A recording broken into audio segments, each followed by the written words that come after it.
তই বন্ধু কোনফালে গ'লি? বজাৰলৈ গৈছিলোঁ। কিবা খাইছা নেকি? পানী অকণমান খাই আহিছোঁ।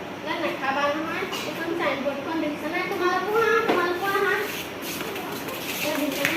ভাত খাবলৈ সাৰ দিছে, বুজিছা নাই? এতিয়া সুৰা পানী খাবলৈ সাৰ দিছে, ভাত খাবলৈ সাৰ দিছে।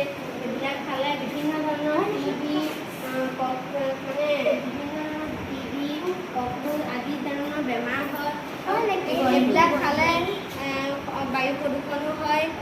এইবিলাক খালে তোমালোকৰ শৰীৰ হানিকাৰক হয়। আৰু এইবিলাক নাখায় যদি দৈনন্দিন জীৱনত তোমালোকে যদি ৰাতিপুৱা সোনকালে উঠি পেলাই যদি ব্যায়াম কৰা, সতেজ ফল মূল যেনে আপেল, কল, আঙুৰ আদি খোৱা, তেতিয়া তোমালোকৰ স্বাস্থ্যও ভালে থাকিব।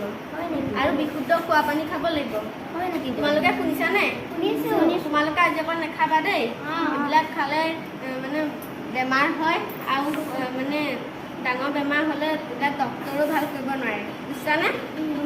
এইবিলাক খালে ডাক্তৰেও ভাল কৰিব নোৱাৰে, আৰু মানে বিভিন্ন ধৰণৰ বেমাৰ হয় আৰু বহুত পইচাৰ খৰচ হয়। সেইটো কাৰণে এইবিলাক খাব নালাগে।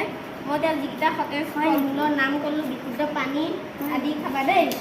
আজিৰ পৰা এইবিলাক নাখাবা। তোমালোকে শুনিছানে? এইবিলাক খাবলৈ মন গ'লেই খাব নালাগে নহয়। এইবিলাক যে তোমাৰ মনটোৱে যদি খাবলৈ মন কৰে, কিন্তু দেহটোৱে যে হানিকাৰক হয়, এইটো জানা নাই তোমালোকে? আজিৰ পৰা নাখাবা দেই। শুনিছানে? শুনিছোঁ। হ'ব যোৱা এতিয়া।